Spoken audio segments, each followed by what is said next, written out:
Retired chief justice నిన్న మాట్లాడితే కోర్టులు మీడియా సమన్వయంతో పనిచేయాలన్నాడు. ఇది సమన్వయమా? ఏమంటుండు? కోర్టులు మీడియా సమన్వయంతో పనిచేయాలి. ఇప్పటి వరకు హాజీపూర్లో ముగ్గురు అమ్మాయిల మీద రేపు జరిగి కింది కోర్టు నల్గొండ కోర్టు తీర్పు ఇచ్చింది. ఒక కేసులోనేమో ఉరి, ఇంకో కేసులో లైఫ్. ఇప్పటిదాకా 5 ఏళ్ల నుంచి పెండింగ్ ఉన్నదండి. మాజీ చీఫ్ జడ్జి గారు మాట్లాడుతున్నారు, సోమూటో కింద కేసు పెట్టుకుంటే తీసుకుంటా అంటున్నారు.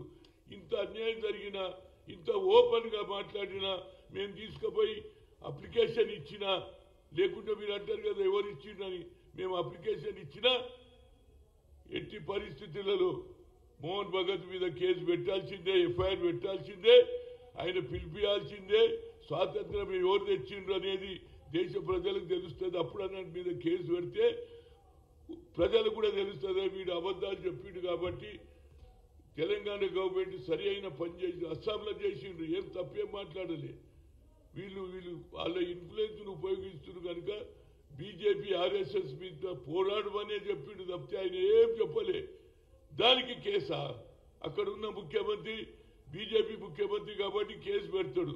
ఇవాళ మనం బీజేపీకి వ్యతిరేకంగా అప్పటి నుంచి కాదు, దేశ స్వాతంత్రం వచ్చే బీజేపీ ఐడియాలజీకి వాళ్లకు మనకు సంబంధం లేదు. ఎన్నడూ కూడా మేము కాంప్రమైజ్ కాలేదు. అలాంటిది మన గవర్నమెంట్, ఇక్కడ కాంగ్రెస్ గవర్నమెంట్ ఉన్నది, తప్పనిసరిగా ఇక్కడ కూడా కేసు పెట్టాల్సిందే. అప్పుడన్నా మోహన్ భగత్ కు ఆలోచనలో మార్పు వస్తుంది.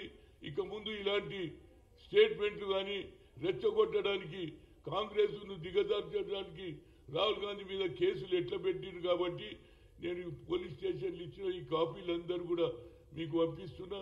పోలీస్ స్టేషన్ల స్టేషన్ సిఐకి ఇచ్చిన, అదేవిధంగా మీకు కూడా ఇస్తున్నా. ఇది చాలా సీరియస్ కేసు, రోజు జరుగుతూనే ఉంటుంది.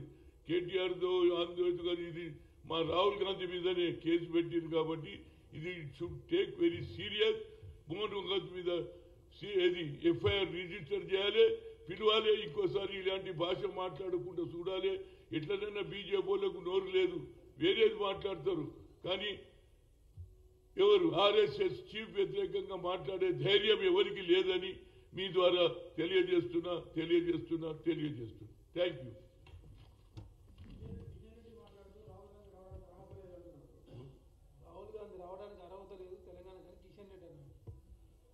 రాహుల్ గాంధీకి అర్హత కాదురా బాబు, ఈ దేశానికి త్యాగం గురించి చేసిన కుటుంబం రా బాబు. నువ్వు ఏం త్యాగం చేసినావు కిషన్ రెడ్డి?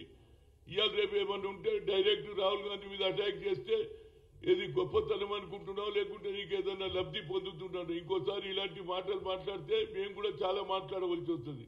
నేను కూడా మాజీ పిసిసి ప్రెసిడెంట్, 3 సార్లు నేను రాజ్యసభ మెంబరు. ఏం మాట్లాడుతున్నావు? అర్హత ఏమిరా? అర్హత ఎక్కడన్నా పోవచ్చు. ప్రజాస్వామ్యంలో ఏదైతే ఇది ప్రజాస్వామ్య దేశం, ఇదేమో పాకిస్తాన్ అరవై హైదరాబాద్కి ఎందుకు వస్తున్నామని అడుగుతున్నాము. ఏం మాటలు ఇది? లబ్ధి ఏదంటే ఏదో ఒక స్టేట్మెంట్ ఇస్తే హీరో కావాలనుకుంటు, హీరో కావు, జీరో అవుతావు. ఇంకోసారి మాట్లాడితే మేము కూడా సరి అయిన జవాబు చెప్తాం. త్యాగం చేసిన కుటుంబం, వాళ్ళ నాన్న దేశానికి త్యాగం చేసిండు, వాళ్ళ నాన్నమ్మ దేశానికి ప్రాణాలు అర్పించిండు. మీరెవరికి అర్పించారు? మహాత్మా గాంధీ చంపిన దేశం మీది పార్టీ. మీరు మాట్లాడతారా? మేము ఏదో ఓపిక పడుతుంటే మీరు ఇష్టపడినట్టు మాట్లాడుతుండ్రు. ఎప్పుడు పడితే అప్పుడే మాట్లాడుతుండ్రు.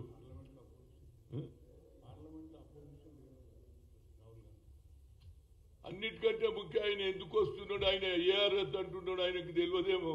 పార్లమెంట్ లో కూర్చుంటట్లేడు. ఆయన అపోజిషన్ లీడర్ రా బాబు, ఏడికన్నా పోవచ్చు. ఈ షుడ్ గో టు మణిపాల్ పోయిండు, ఇక్కడ కూడా వస్తాడు. ఎక్కడికంటే ఆయన పోతాడు. ఆయన మణిపూర్ పోయిండు, ఎక్కడన్నా రోజు బీయింగ్ అపోజిషన్ ఈ గాట్ ఆల్ ది రైట్.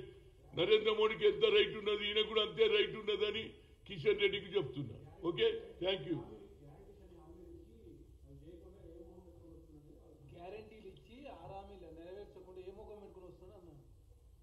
అదే 6 గ్యారెంటీలు మేము 5 ఏళ్ళు మాకు ఓట్లు వేసిండ్రా భయ్, నువ్వేంది అడిగేది? ప్రజలు అడుగుతారు. 5 ఏళ్ల లోపల మేము అన్ని పూర్తి చేస్తాం, 1 by 1 చేస్తాం. మీరు చేసిన అప్పు అడిగినరా ఎప్పుడన్నా?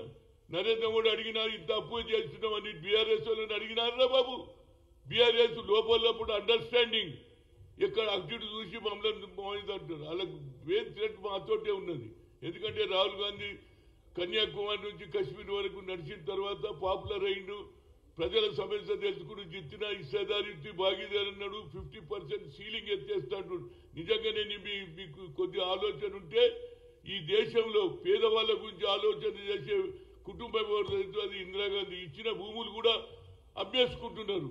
ఏది అసైన్ భూములు కానీ దున్నేవాడికే భూమి ఇచ్చింది కానీ ఇవన్నీ ఎవరు చేసిండ్రు? కిషన్ రెడ్డి గారు కొద్దిగా మీరు ఏది నీ లిమిట్లో మాట్లాడు, లేకుంటే మేము కూడా మాట్లాడతాం. మాకు కూడా మాట వస్తుంది. ఏ అర్హత ఉన్నదో అంటారు. నువ్వు పార్లమెంట్లో కూర్చుంటావు, ఆయన అర్హత చూడలేదు.